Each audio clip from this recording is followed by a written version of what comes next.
یعنی 90 اور 2 92 کلومیٹر اس کا سفر بنتا ہو، اس کو چاہیے کہ وہ نماز کو قصر کرے، یعنی 4 کی جگہ پہ 2 پڑھے، اس کو بولتے ہیں قصر۔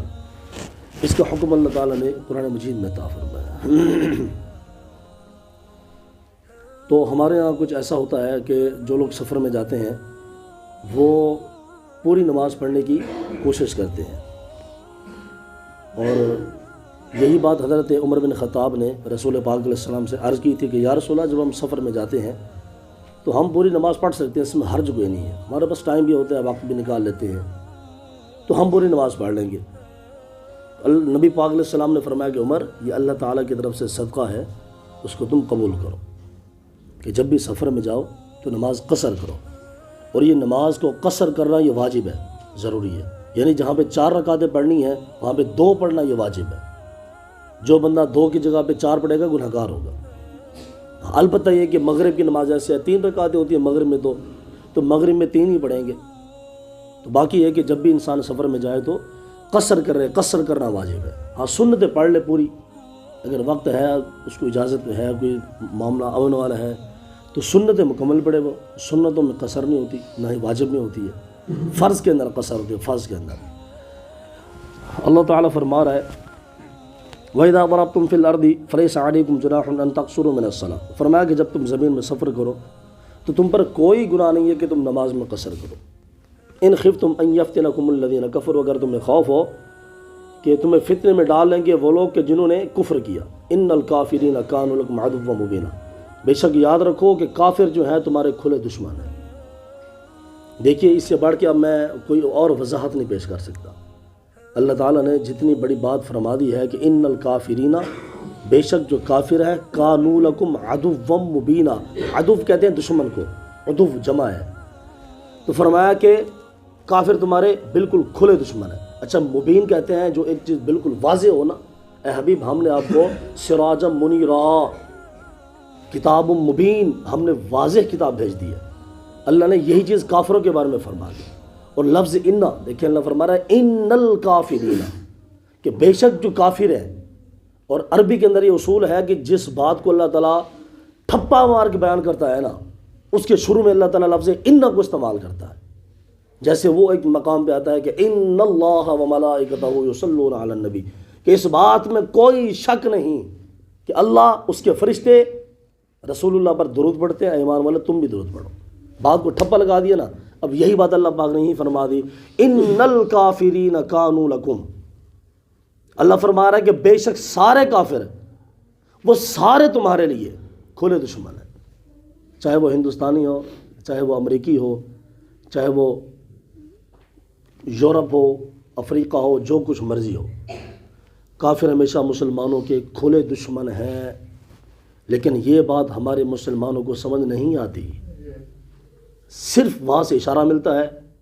آج وہ اقوام متحدہ بلا دی ہے، جوتی نہیں پہنتے، بھاگ کے دوڑ کے جاتے، ہر دوسرے دن اخبار بھری پڑی ہے جو ہمارے فلاں وزیر خارجہ صاحب روس کے دورے کے لیے جا رہے ہیں، فلاں کے لیے جا رہے ہیں، فلاں کے لیے جا رہے ہیں، گیس کا معاہدہ ہے تو جا رہے ہیں، تیل کا معاہدہ ہے تو بے باپ لگتے ہیں تمہارے سور کے بچے، ٹکے جتنی چیزیں لینی ہوتی ہے بھاگتے باہر سارے۔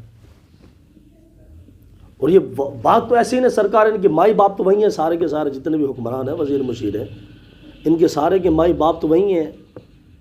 وہ جو اقبال نے کہا تھا کہ تیری دوا نہ جنیوا میں ہے نہ لندن میں ہے، اقبال کہنا ہوا مسلمان تیری دوا جڑی نا وہ نہ لندن چ نہ جنیوا چ، تینوں یورپ کے دے وہ دوا نہیں ملنی، تیری جڑی دوا تینوں اللہ تعالیٰ مشرق ہی دینا پاکستان چ، سمجھ رہے ہو نا سرکار۔ اب اس سے بڑھ کے کوئی وضاحت نہیں ہو سکتی کہ کافر ہمیشہ دشمن ہے ہمارے۔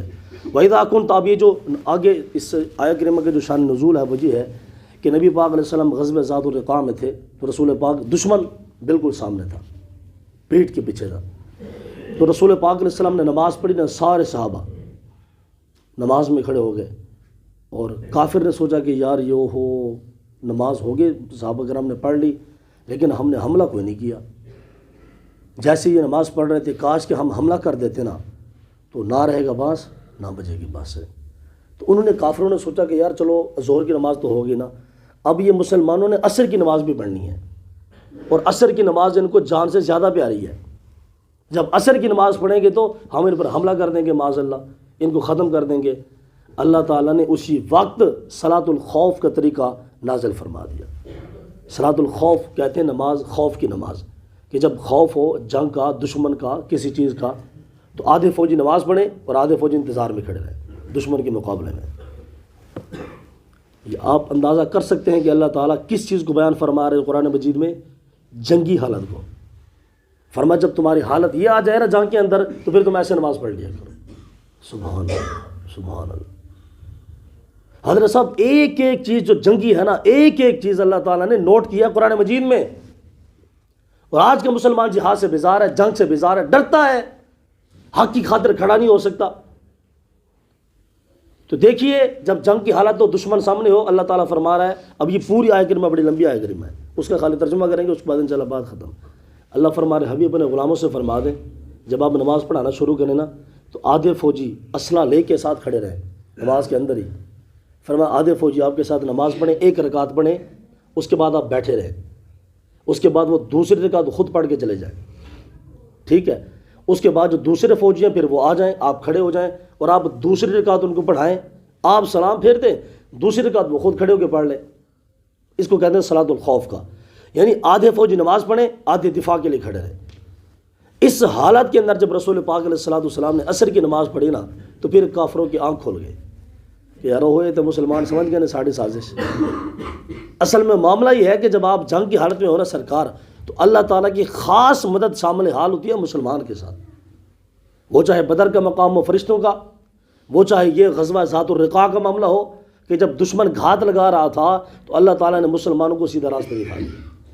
اب بالکل بعین ہی یہی صورتحال ہے. مشکات کی حدیث پاک ہے کہ جب صحابہ کرام ساریہ کے مقام پہ تھے، جنگ لڑ رہے تھے، عمر بن خطاب مدینہ طیبہ میں تھے، سینکڑوں میل کا سفر تھا، دشمن پیچھے سے آ کے حملہ کرنے والے تھا، لیکن عمر بن خطاب نے مدینہ طیبہ سے آواز لگا دی، یا سارے الجبل یا سارے الجبل. اے صحابہ کرام پیچھے مڑ کے دیکھو، دشمن تمہارے پیچھے آ رہا ہے. سینکڑوں میل کا سفر ہے، عمر کھڑے ہیں جمعہ کے خطبہ میں مدینہ طیبہ میں کھڑے ہیں، اور یہاں سے آواز لگائی عمر بن خطاب نے. وہاں پہ صحابہ کرام نے سن لیا اور صحابہ کرام نے پیچھے مڑ کے اپنا دفاع کر لیا اور دشمن کو شکست دے دی. اور جب صحابہ کرام مدینہ طیبہ میں آ کے کہا کہ عمر کمال ہے، اگر تو ہمیں آواز نہ دیتا نا تو آج ہم یہاں پہ زندہ نہ ہوتے. آپ اندازہ کر سکتے ہیں کیسی بات. عمر کہاں کھڑے ہیں مدینہ طیبہ میں مسجد نبی شریف میں خطبہ دے رہے ہیں اور صحابہ کرام کہاں جنگ لڑ رہے ہیں. یعنی اللہ تعالیٰ نے عمر کی آواز کو اتنا دور پہنچا دیا صحابہ کرام کے پاس. میں نے کہا جب غلام کی شان یہ ہے سرکار کے مدینے میں کھڑے ہو کے یا سارے جبل کو پکار سکتا ہے اور اللہ تعالیٰ اس کی پکار کو پہنچوا دیتا ہے، اگر عمر کی شان یہ ہے تو پھر مصطفیٰ کی شان کا عالم کیا ہوگا. ایتھے جناب رٹ لے لو جی، دور تو نہیں سن سکتے سارے نبی. اللہ تعالیٰ فرما رہا فَإِذَا كُنْتَ فِيهِمْ فَأَقَمْتَ لَهُمْ. سرکار میں یقین جانو میں انتہائی مایوس ہو چکا ہوں پاکستانی قوم سے، پاکستانی حکمرانوں سے. ہماری آج آ کے آرمی تھی، اللہ ہدایت دے ہمارے جنرل کرنلوں کو، مایوسی ہے سرکار اور کچھ بھی نہیں. آپ اندازہ کریں کہ یہ مطلب سلسلہ ہے جناب. اتنا 100 مرتبہ نہیں 1000 مرتبہ جہاد فرض ہو چکا ہے ان پاکستانیوں مسلمانوں کے اوپر. سمجھ رہے ہیں نا. اور اللہ تعالیٰ قرآن مجید میں فرماتا ہے، اللہ فرما رہا ہے جو بندہ جہاد کو چھوڑ کے آتا ہے نا منہ موڑ کے، فباؤ بغضب من اللہ، جو بندہ جہاد سے موڑتا ہے، منہ موڑتا ہے تو اللہ تعالیٰ اس پر غضب کو نازل فرماتا ہے.